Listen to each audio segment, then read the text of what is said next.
Estamos listos. Okay.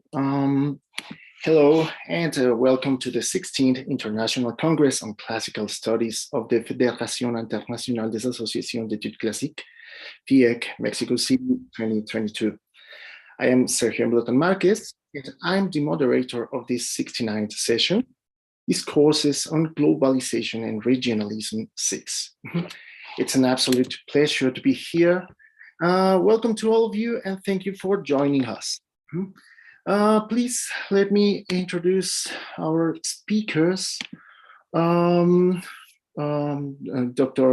Yana Savutskaya is not here in this very moment, but we have here Dr. Anderson Zalewski Vargas here from the Universidade Federal do Rio Grande do Sul, Brazil.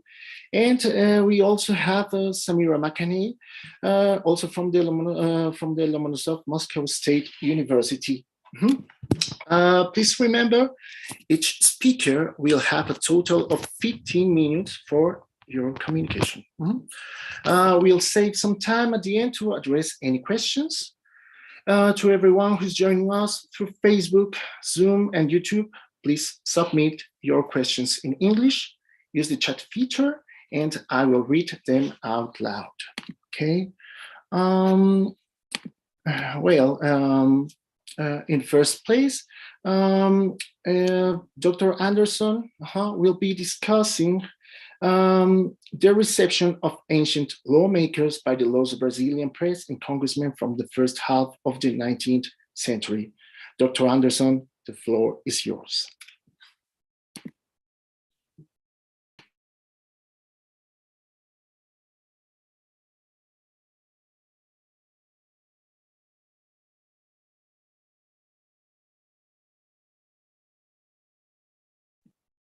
Your microphone is turned off, Dr. Anderson.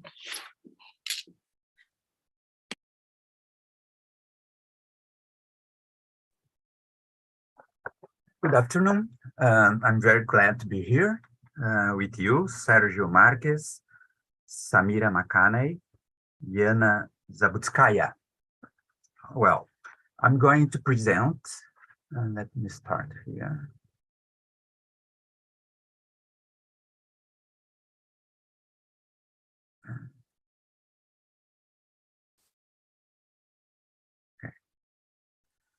I'm going to present a reception of Solon, the Athenian legislator, which reveals a moralist conception of reality and a connected idea of the people as a foolish majority that needed to be educated to secure the national future.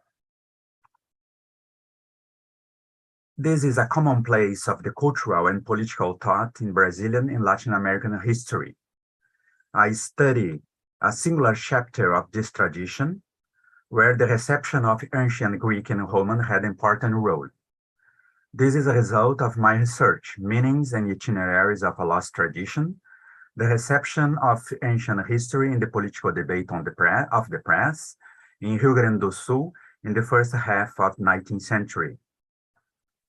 When I say reception, I could say appropriation, as both terms are used by Charles Martindale, whose understanding of reception, theory of reception, is a main basis for my analysis. Thanks to his redeeming the text, I can explore the meanings of reception of ancient history without worrying about their historical correctness. It's true that the ideas of that British intellectual are mostly turned to the field of aesthetics and the study of great literary works of the European tradition. However, as he wrote, no writer may control the reception of their work, either the character of the reading or its use. Newspapers do not compose a literary or poetic tradition in strict sense, but they are documents of everyday use for the elaboration of thoughts and propositions, particularly in the 19th century. Of course, we must evaluate all appropriations, including mine.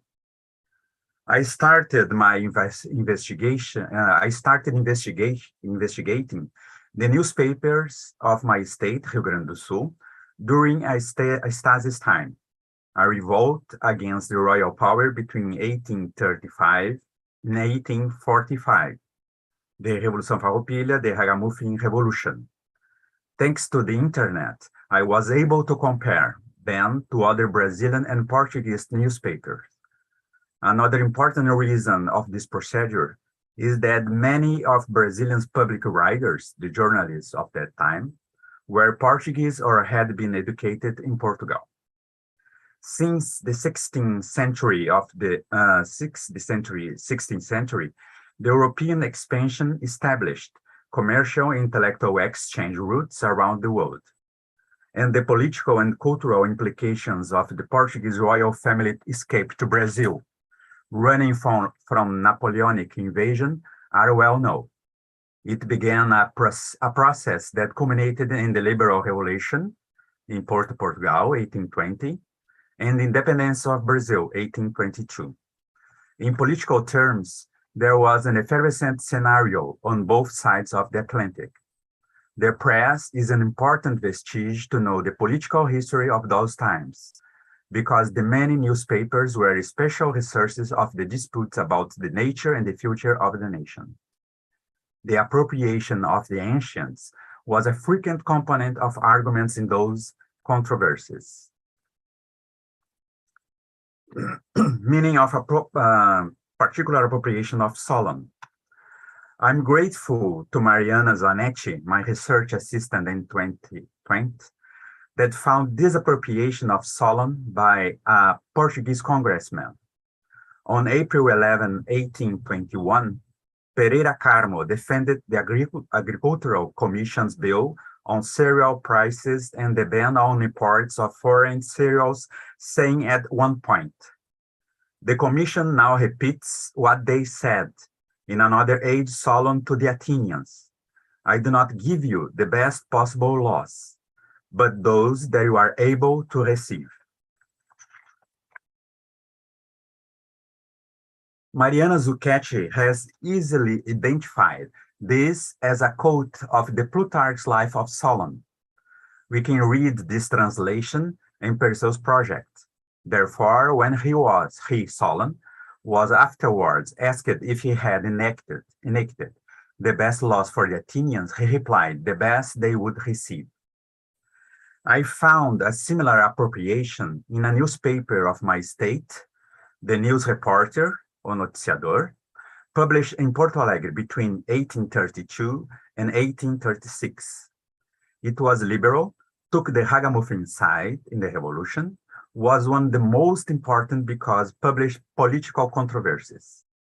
The library of its owner and one of its editors, Francisco Xavier Ferreira, had copies of Homero, Sallustius, Ovidius, Tibullus, Cicero, and as well indirect sources of the reception of antiquity, like the oeuvre of Madame de Staël. In the edition of April 7, 1832, the News Reporter reproduced an article from another newspaper, the Cry of Fatherland, about the need to promote measures that would prepare the Brazilian people for the federation. It was stated that by keeping the same man with the same unchanged habits, the particular acts of the individuals would not be changed. The public writer of the News Reporter thought that the moral of the people wasn't adequate to a superior political regime. To justify this reasoning, he invoked the authority of Solon, like Pereira do Carmo 11 years earlier. Quoting, "I do not give the Athenians the best laws, but the most adapted to their character." We have these two receptions of Plutarch's Life of Solon. The Pereira Carmo Solon says, "I do not give you the best possible laws, but those that you are able to receive." The News Reporter Solon says, "I do not give the Athenians the best laws, but the most adapted to their character." It's not relevant for my research to evaluate the accuracy of the appropriations considering the Plutarch's original text. My concern is with the meanings of those receptions. First, I detach the implied conception of a legislator whose capacity to elaborate laws is far superior than that of their fellow citizens. He could formulate better laws or a better constitution, but he must consider the intellectual and moral restrictions of the majority. I emphasize that such conception of people intellectually and morally unprepared relies in a certain reception of Solon that associates the ancient and the modern legislator. According to a moralistic worldview, the legislator should create the conditions to develop people's private virtues to generate the public ones. Other article of the news reporter declared that it's on the enlightenment of the masses that solid institutions are based. Uneducated, the people could be even a threat to educated legislator. The writer wrote, let's appeal to history. We'll see that it was the ignorant people of Athens that raised the Pisistratidae and Pericles and chased Socrates and Solon. We have two pairs of ancient figures antithetically opposed. On one side, the popular ones, the family of tyrants, and the strategies of Athenian democracy. On the other side, the unpopular ones, the philosopher and the archon. Perhaps we are surprised by the first association, but we know the Thucydidean judgment about Pericles. For being, I quote, for being the most powerful man of his time and the leading Athenian statesman, he opposed the Spartans in everything and would have no concessions, but ever urged the Athenians to war. It's certain that there is a chain of receptions of the Periclean prominence over the demos. Some remarks about it. When commenting on the Petrarch's criticism of the popular government, Piovan and Giorgini, in the brief companion to the reception of Athenian democracy, observed that Valerius Maximus had already approached his, Pericles, oratorical abilities to those of the Pisistratus, writing that the latter upheld his tyranny by the force of arms, whereas Pericles did not need to. But Petrarch ends up describing Pericles even as a second Pisistratus, a dangerous manipulator who, if at all, proved to be more astute than the tyrant who had violently put his hand on freedom. To get the same results, all Pericles needed was in fact his oratorical art, so that whilst harming the people, he seemed to speak to them as a friend. More recently, in 1980, the Italian historian Mario Attilio Levi wrote a biography of Pericles in which the Athenian statesman was considered a dictator. The news reporter appropriation of Pericles belongs to this tradition. In short, through the reception of Solon and other personages as Pericles, the Pisistratidae, and even Socrates, the public writer of the news reporter made a connection between the ancient Athenian demos and modern citizens to demonstrate that especially the second one was unprepared and even a threat to the wise philosophers and illustrated the statements and lawmakers. As always, the ancient history, was the proof. Thank you.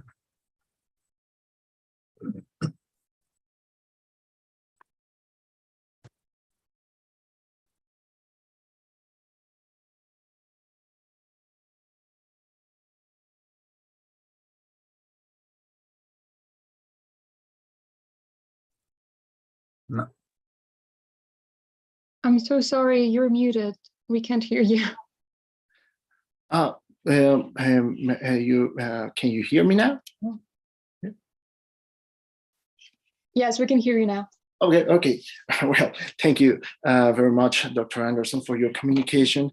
And our next speaker is Dr. Yana Sautskaya from the Lomonosov Moscow State University, who will be discussing translation as a form of reception, Medea of Joseph Brodsky and Russian traditions in translations of Greek tragedy. Dr. Yana, please. Yes. Thank you.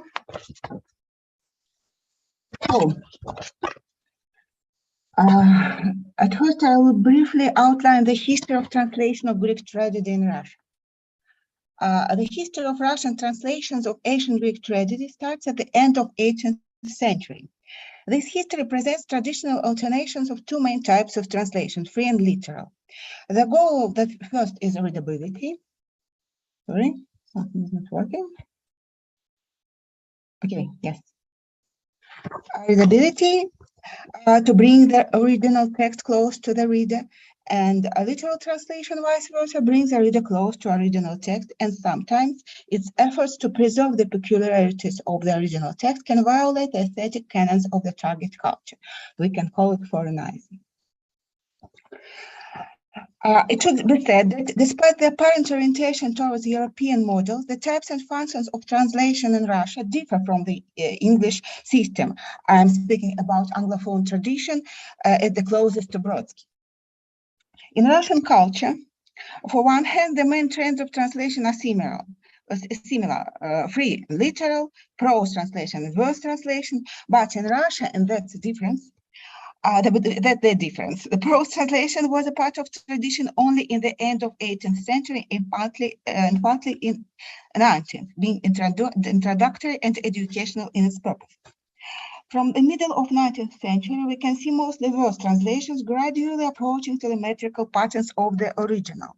By gradual approaching, I mean a modification of verse forms and metrics from Alexandrian verse in the iambic pentameter, traditional for Russian drama, to original iambic trimeters, and from traditional rhymes and forms of Russian poetry to the original logolodic metrics in choral lyrics.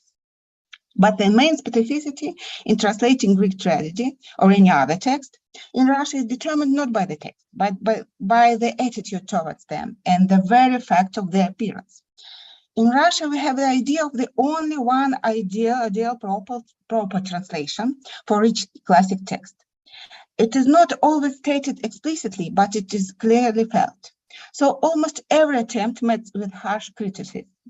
After revolution, particularly due to the ambitious project named A Library of Old Literature, the idea was to translate and publish in the same style all significant works of old literature. What formed the Soviet school of translation with clear frames and canons, with the requirements of accuracy and artistry at the same time, which becomes especially difficult for poetic text. This confirmed the idea of ideal translation, which should be for everyone and forever. It does not mean that some attempts to translate tragedy did not exist, but they were very rare, especially in the second half of the 20th century and until nowadays. Even in the end of 20th century, so-called academic edition of Aeschylus, Sophocles, and Euripides used the translation from almost a century ago. But let us turn to Medea's example. The story itself was already known from 16th century due to the so-called history, prose translation of Historia Distruzione Stroi of Guido delle Colonne. The first poetic translation was an experiment of Lomonosov. He have translated some verses of Medea of Seneca in Alexandrian verse for his rhetorics. The first whole text, and let us note, created for scenic purposes in 1890, was Medea of Bernard Longpierre. So it was translation from French, made by 6 authors. Among them was the first Russian translator of Iliad, the father of Russian hexameter, Gnezich. But in the second part of the 19th century, we have finally Euripides' Medea in 7 translations, 3 in prose and 4 in verses. Among translators were two poets of Russian Silver Age, so-called Silver Age, maybe not real famous, but well-known, Dmitry Merezhkovsky and Innokenty Anensky. Both of them had a classical education and an ambitious intention to change the situation with translations of Greek tragedy in Russia. The idea of Merezhkovsky was to translate, if not all existing tragedies, then the most popular. Anensky was the first who translated all remaining tragedies of Euripides. It is remarkable that both received an incredible amount of criticism for their attempt, not even fair. The translation of Merezhkovsky was attested as sluggish, colorless, inaccurate, with a very small number of real examples of inaccuracy, inaccurate and all, made perhaps not from Greek, not at all from Greek. It was not fair, as I have already said. Among all existing translations, this is the most accurate. Anensky published his Euripides gradually and got enough amount of critics for each text. His media is, from all points of view, is an artistic translation with additions and omissions, with detailed stage directions and even landscape sketches, sometimes with rhymes similar to Russian poetry. However, this is not surprising. Anensky's concept of translation was determined by the moods of fin de siècle. Ancient myths are nourishing for literature primarily for their universality and as an opportunity to give new forms for modern sensibility, while their sacred meaning is dead for us and it is pointless to resurrect them. The entire translation of Euripides was published only after Anensky's death, and it is significant that the editor, pointing out the inaccuracies and inconsistencies, changed the text to 20% at least. I mean the text of translation. Nevertheless, the appearance of Euripides in the eyes of a Russian Greekist reader was defined by the interpretation of Anensky. As one of researchers said, people with education in classics hate this translation. The Greekist reader adores, and anyway, we have no alternative. The next attempt, translation of Joseph Brodsky, refers already to the middle of 90s, long after his emigration and receiving Nobel Prize for Literature. The main goal of poet was determined by theatrical context, to make text of tragedy more pronounceable for the staging. It is a really very interesting literary experiment. Brodsky translated only choruses, and Anensky episodes must be added to them. Then the integrity will be achieved. The idea of contamination proved to be productive. In some modern performances, the choruses of Brodsky are also added to the text of Seneca and even Anouilh. Translation for staging is not the same thing as translation for reading. The main task is sound, let us note, as for the poets of antiquity, where texts were written to be presented aloud. But the sound must be modern. Brodsky chose metered verse with rhyme added in lyric passages as the translators of 19th century. Moreover, Brodsky lacked classical education and had, as far as it known, no Greek. So as the source text, he used two translations, the text of Anensky and what he called some English version. So as Greek text, he used English translation, most likely the translation of Gilbert Murray. In the terms of literal free translation, the work of Brodsky is, at first glance, obviously belongs to the second category.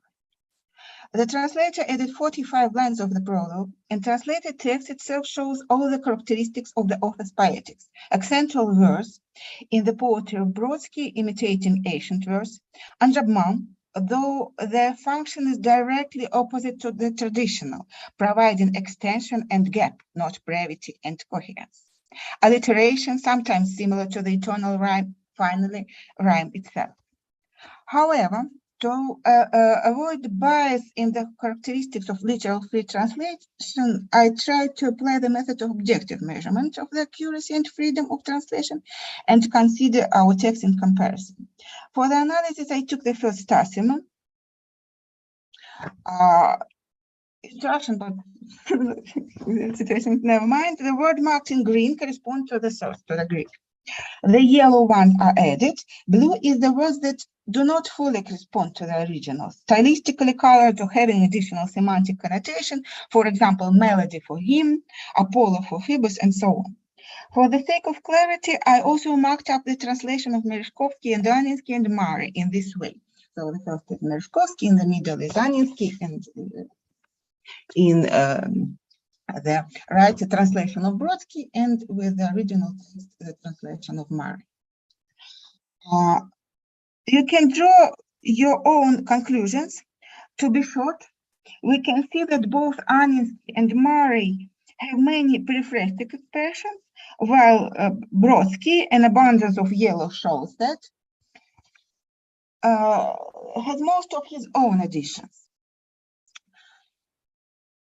The aim of additions made by translator is first of all the strengthening of emotional impression and the expansion of figurativeness. For example, the one phrase of Aninsky translation, "Children, you are dressed by night," Greek original says simply "stay husi is phonon ede." In the text of Brodsky grows into a whole stanza where night, sleep, darkness, and death are compared, equated, and interlaced. I added English translation to understand these additions. In the next testament, the motif of sleep, and death is intensified by metric analogy. The story of Ina becomes lullaby with written motifs of traditional Russian fairy tale poetry. This is a translation of Murray. This transformation to lullaby suggests that in addition to Aninsky and Murray, Brodsky relied also on another source and so-called precedent text, Pasolini's film Medea with Maria Callas in the title role. Pasolini also supplements the text of Euripides at the beginning, hence Brodsky prologue, and the lullaby scene might be inspired by the scene from Medea Pasolini, where the crime of Medea is represented that way, through that idyllic picture of love. But what is added by the author himself is the theme of exile, which becomes an important emotional component in the text of Brodsky. Not entirely added, but greatly enhanced. The Euripides O Patris Domata Medeta Polis Genoiman receives several additions at once. A vivid and unexpected description, "Do not let me know a foreign land where they look at the face as in the back." An alliterated interpretation of exile as a reverse side of fate, and not confirmed by the original "Don't let me see Phoebus in the desert of unfamiliar sky," which is inspired apparently by the English translation of Murray, "The skies be changed and the earth below." Here we can see at the same time what we can call disturbing influence of rhyme, adding an image for the sake of maintaining rhythm and rhyme, and from another side we see how the author's own poetics and experiences prevail over the style of the original text. In fact, Brodsky translates the previous variant of translation into modern, or rather acceptable to him, stage language. So Medea of Brodsky becomes an example of the translation, not from language to language, but from style to style. On the stylistic level, he uses colloquial expressions which reduce the usual high style of tragic translation. However, the modern language and some lexical heterogeneity of the particularity of the style of Euripides, as it was indicated by Aristotle in Poetics. Thus, the requirements of stageability and the impact of own poetics lead Brodsky in some points closer to the Greek original than any other translation. He reproduces the features of the original which are absent in the other translations: stylistic contrast, leitmotif technique, alliteration, and assonance. One can consider it as the work of the mechanism of cultural continuity. One can consider it as poetic intuition. Interesting fact. Brodsky translation. Yes. You have 2 minutes left. Yes. Brodsky translation has not met with the traditional amount of criticism. At this point, he was in a unique position, maybe because he was an outcast and therefore a victim, maybe on the contrary, because he is a Nobel laureate, maybe because at that moment he belonged to some extent not to Russian, but to English School of Translation. Maybe because as a text, his translation remained a part of theatrical discourse and was considered rather as an independent poetry of Brodsky than as a translation of Euripides. So this text is rather a reception of ancient text than a technical translation. There are different points of view on the question of correlation of translation and reception in classics. Some consider any translation as a reception, and some even consider translation to be a major form of reception. However, it can be said that a translation can become an object of reception studies only if it has actively entitled literary life, or if it is the result of activities of professional writing. This is a famous poet. Or that we can talk about cultural reception only if we see some transformation of the source in terms and form of content. Brodsky translation meets all the criteria. He retains the backbone of original text, but creates a mixture of different cultural discourses, previous traditions, cinema, modern style, and so on. He almost erases all exotic non-Western so-called context. The terms of reception studies, he gives an example of acculturation, translation, and rewriting at the same time. And it happens to be more successful than accurate translation word to word. Thank you. Thank you very much, Dr. Yana, for your very interesting communication. And finally, we have Samira McKenney, who will be discussing modern Antigone and Carson's innovative reception of the tragedy. Please, Samira.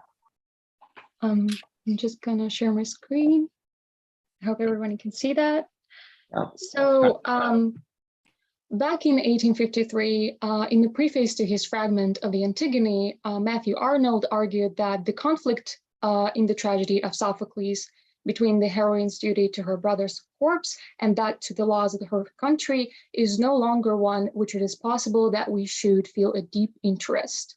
Such statement was refuted 3 years later by George Eliot, who believed that Arnold misread the play, disregarding the main struggle between elemental and established law. To put it in terms of philosophical debate that was quite relevant in Athens at the time the play was first performed, Husis, which is natural law, is more important to Antigone than nomos, which is a man-made law. It seems quite fair of George Eliot to deny that statement, considering also it appears that there was no particular rush in academic world to agree with that, because although Antigone seemed to Arnold as a play that has lost its appeal to a viewer or reader, it proves to be the most modern of Greek plays. But what makes, Antigone so modern? It is a tale about a young woman, heroine even, who dares to go against society to honor the death of her brother. The first part, her being a woman willing to do what she believes is right, caused many studies on gender in Greek tragedy, and theater is one of many examples of applying that aspect on stage. For instance, Antigone was staged in the International Theater in English in Amsterdam in 2016.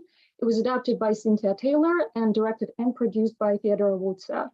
The reimagined version of the play depicts the empowerment of women and the crucial issues in modern society. It was followed by the symposium called #DareToBeAGirl, where representatives would be invited to start a discussion on the violation of women's rights. While asked about the differences that were made for this adaptation, the creators explained, the original Antigone is about the underdog, while our Antigone is a political thriller where the underdog stands up and tells society that it is not about the rules and laws, but about individuality. This way, a play was chosen to be staged also as an opportunity to strike a conversation regards to what is happening today. The second part of Antigone's character, our rebelliousness, appears to be relevant since the last century as well. An adaptation, Antigone Bellis, by Leopoldo Marechal, an avant-garde Argentine writer, takes the Greek myth and applies it to the social reality of the 19th century Argentine pampas when new settlers clashed against the original inhabitants of the land. So when Don Facundo, who is Korean in the play, confirms that Antigona buried Ignacio Vélez, who is Polynices, he condemns her to leave the ranch towards the south, thus condemning her to barbarism. The play was staged first in 1951. It showcases concerns with the notions of nationality and identity. Marshall explored the cultural conflict at the core of the new nation and reflected fratricidal conflict that would be a mark of the political life of his generation. Third part of Antigone's character, the unconditional loyalty to family's law, is not lost in Camilla Shamsi's Home Fire, a contemporary rewriting of the tragedy that takes place in London. What Shamsi doesn't forget to highlight in her work is an important detail of Antigone, who is Anika in the book, that also appears in the original. When her sister, Ismene, who is Isma in the book, tells the police where their brother has left London to work for the media arm of ISIS, Anika is appalled. She says, "You betrayed us, both of us, and then you try to hide it from me. We have no sister." Anika is far angrier with her sister for betraying their brother than she is with her brother for betraying them both. This might go unnoticed at first, since Antigone is so loyal to her brother, but it is true that, in a way, by protecting the dad of the family, she goes against the living ones, such as her sister Ismene. Natalie Haynes, known for writing an Oedipus cycle in the Book of Children of Jocasta, notes in her review for Shamsi's version. She says, "In Home Fire, Isma is much older. She's my sister," she says of Anika, "almost my child." This blurring of roles is a neat modern echo of a troubled bloodline of Antigone and Ismene, whose parents were Oedipus, also their half-brother, and Jocasta, who was both their mother and grandmother. This way, Haynes notices that Home Fire in this matter was more influenced by Jean Anouilh's adaptation of Antigone, because he too reversed the age of sisters.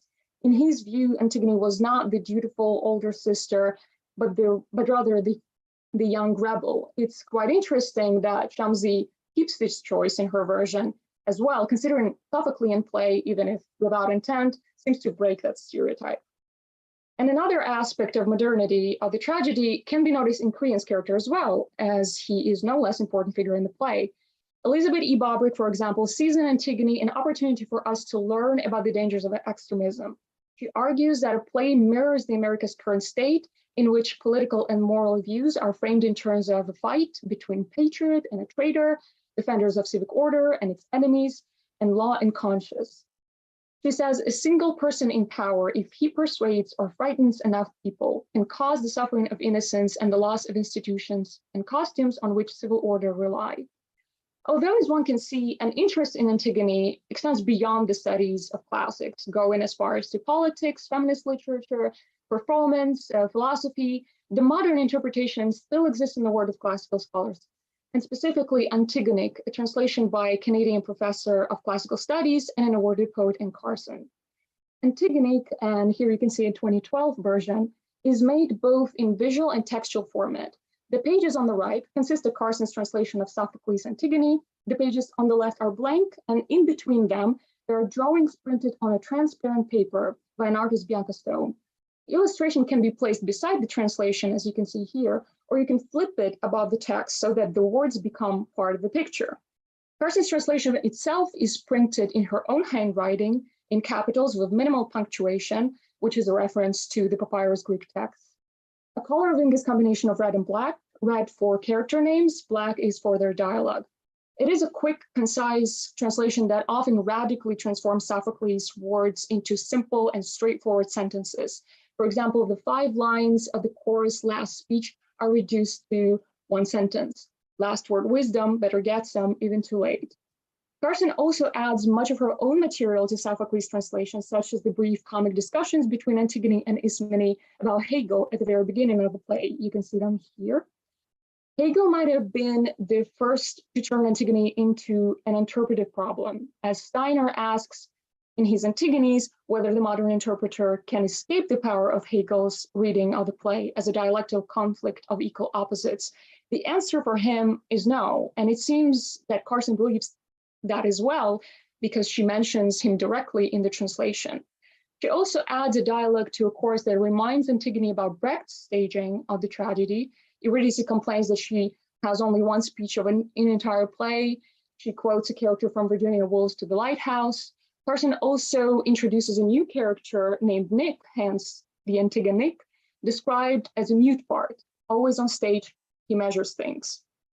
It also might be suggested that Carson is changing the Antigone's character as well, because Carson's Antigone seems different, not much a rebel with a wish to do what's right by sacrificing herself, but someone who desires death more than justice, trying to go back to some initial state. Hence, first line of the book is, "We begin in the dark, and birth is the death of us."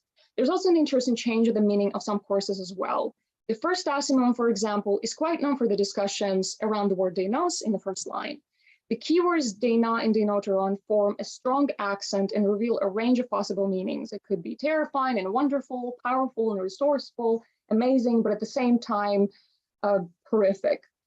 Lewis Campbell, for example, marks the meaning as wonderful on the grounds that the word stopped at this stage in the historical transition from fearful to smart. Jebb is less clear about his reasoning, but he firmly says that it is not terrible or capable, but wonderful. Friedlander insists that the word is close in meaning to the German Gewaltig, in particular as the power of monstrous animals and elemental nature, that it is represented by Aeschylus in Libation Bearers.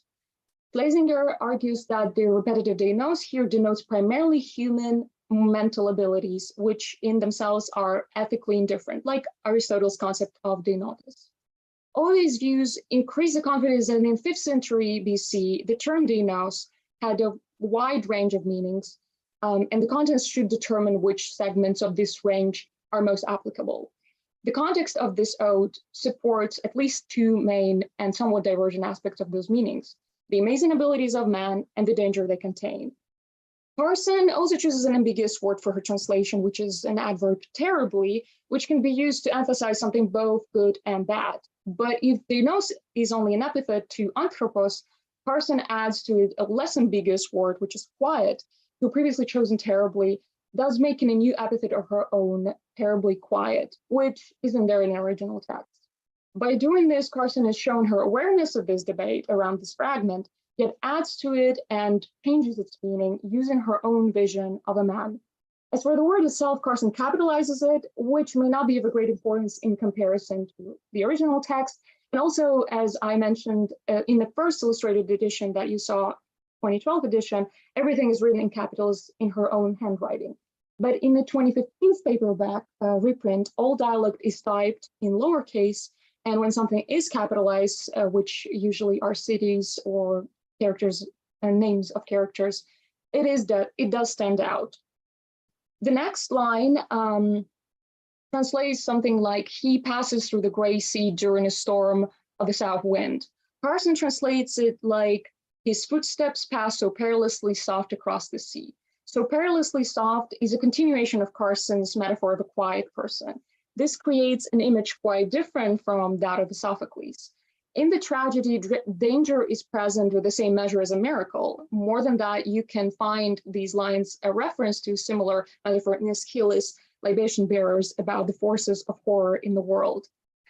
So human capabilities are both terrible and beautiful at the same time. Man can destroy as easily as he can create.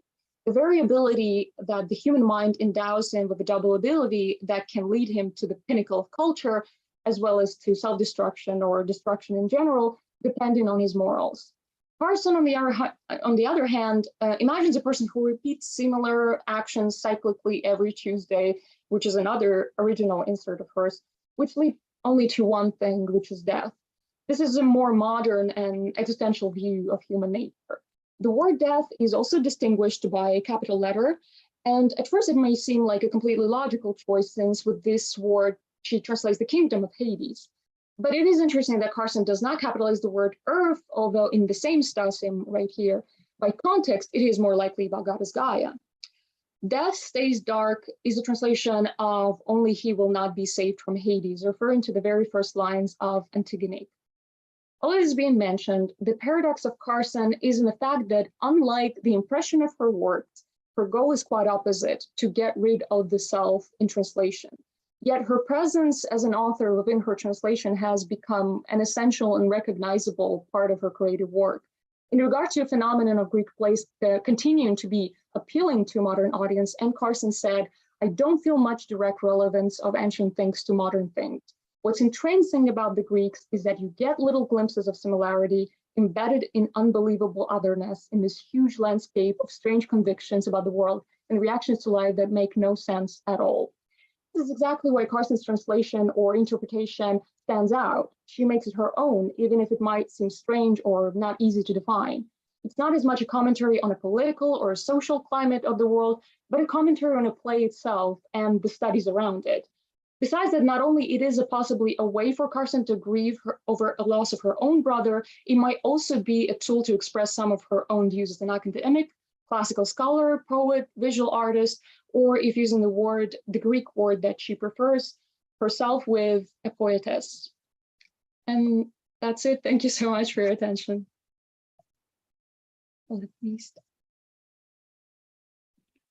Thank you. Thank you very much, Samira, for your presentation. We're going to see if there is any questions or comments in the chat, in the social networks. ¿Existe alguna pregunta, algún comentario? Pregunto al equipo de logística del instituto. Bueno, parece ser que no existen no existen preguntas. Okay, well, there aren't any questions. So please join me in thanking for all our speakers. Thank you very much, Dr. Anderson. Thank you very much, Dr. Yana, and thank you very much, Samira. This session is finishing, so thank you very much for your presence and your attention. Muchas gracias a todos los presentes, a aquellas personas que nos han acompañado en esta sesión. Muchísimas gracias y los invitamos a formar parte de las siguientes sesiones. Muy buen viernes. Hasta luego. Gracias. Thank you. Thank you very much. Gracias. Bye bye.